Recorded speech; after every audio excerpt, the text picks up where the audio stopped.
I got gaslit. And it wasn't by a person. It was actually by a major company. I know, weird, right? Well, what happened was, I was supposed to get some packages yesterday from Amazon. And I was really looking forward to them. You know, I got my excitement built up, like almost like a kid at Christmas. I love getting things in the mail. I love getting new things, you know, things that are going to help improve me or my business or whatever. So I'm all excited, right? And then I get this text, because Amazon does this thing now where they text you when the packages are delivered. So I get the text, and I jump up, and I'm like, oh man, this is going to be great. I go and open my door. There's no packages there. But my text, it says I got I got 2 packages with 4 things. It's right there in black and white, or, you know, on my text on my phone. So I'm really confused, right? I'm like, wait a second. This says I received these things, but I don't see them there. So there's cognitive dissonance, right? I'm being told one thing, but the reality is they ain't there. It says they're there. They were delivered at 1:53 p.m. this date. And it was like 5 minutes ago, and I'm like, I don't see them. So I waited a little bit, like, well, maybe they're going to come back. Maybe they're going to reattempt the delivery. Maybe the driver got carried away, and maybe the driver just signed out for him like he already delivered him, and he was just going to, you know, deliver it maybe just a little bit, So I kept waiting, and I was like, it got to be about 2 hours later, and finally I called Amazon. And you can call them now, by the way. You have to go to your orders and then put in your phone number, and they call you back. So I did. I had them call me back. And then what happened was, the gal, and she was very clever. I mean, Amazon's a great company. They know how to train their people well. So she didn't gaslight me further, thank God. She listened to me. But I know, see, I was listening to everything that was going on in me, because I have that awareness now, and that's why I want you to get to that. When you have that awareness of, okay, why am I feeling this way? What's going on right now? And not questioning yourself, just trying to be objective and look at what's really going on here. Okay, the packages aren't there. Who says that they're there? And who has proof?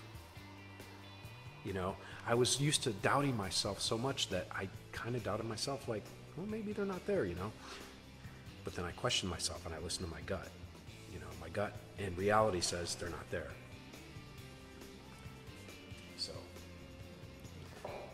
So anyways, what ended up happening was they misdelivered them to another address, which is common. The place that, I mean, I could go into the whole long spiel about it, but what I wanted to do was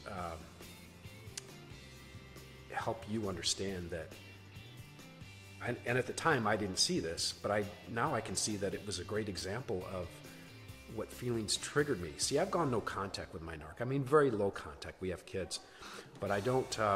But it was a good example of being able to see how my reactions are, and maybe what I've been conditioned to believe, that, you know, I doubt my own senses of reality, and that's what gaslighting does. It makes you question your own reality. And when you're in an abusive situation, that's what the abuser's doing. They're constantly, with gaslighting, they're constantly having you doubt your own reality. And so when somebody says they're delivered, and a big company says they're delivered, and I call the lady up on the phone, she says, well, it shows they were delivered. It's like, no, they're not. I'm standing right here, and they're not. So I just want you to be aware of that awareness. And I think if it was a couple years ago, I would have gotten really, really upset. You know, I don't have any control over that. Somebody else has got my packages. The only thing I have control over is what's between here, is how I respond and how I react. And maybe instead of going into like a hole and going into a depression, which maybe I used to do, I didn't do that as much now, because I've learned that that's just a thought. That's not necessarily,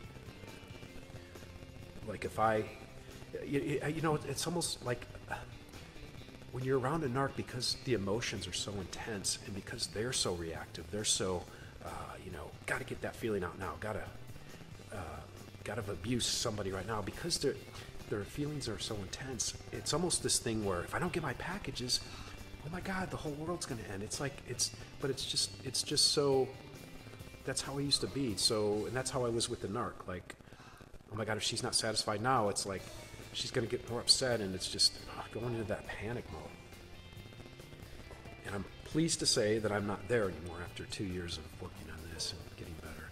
But it's interesting that I was triggered like that when you're told one thing and you doubt your reality, and then you say, no, I think these weren't delivered. You had to look twice, look 3 times. How many times am I, if you had the same thing happen to you, you get a text message that says, hey, you've got packages delivered. You go out and you don't see any packages. How many times are you going to look to see if those packages are there? I looked about 4 times. I was like, no, 4 times within about 3 hours. Because I thought, maybe I just don't know what I'm doing here. But not as bad as I would have 2 years ago. So how many times would you have checked? 8 times, 10 times, 12 times? Would you have cried about it? What's going on between the reality, there's no packages there, you open up your door, there's nothing there, okay? And then somebody telling you, they're there, here's the proof. Think about that. How would you react? So I think if you can do that, you can kind of see how your reactions are to things and how you would feel about things. And it is about feelings, right? It's about feelings and attitudes. And just know that the map is not the territory. The reality that you think is in front of you is not really reality. The reality is there's no packages there, okay? But what you do or how you assign that or how you think about that or how upset you get, that's triggering something else down deep. And what I'm saying is over the last 2 years, I've been able to kind of uncover that and see, okay, maybe that's a little bit wrong. Maybe I've been conditioned that way. I mean, because if you've been in an abusive relationship, you've been conditioned to think a certain way. You've been conditioned to doubt yourself because the abuser wants that control. So I just wanted you to think about that. Anyways, I'm going to finish my cup of coffee. I want you guys to have a great Monday and have a great day. And love you guys.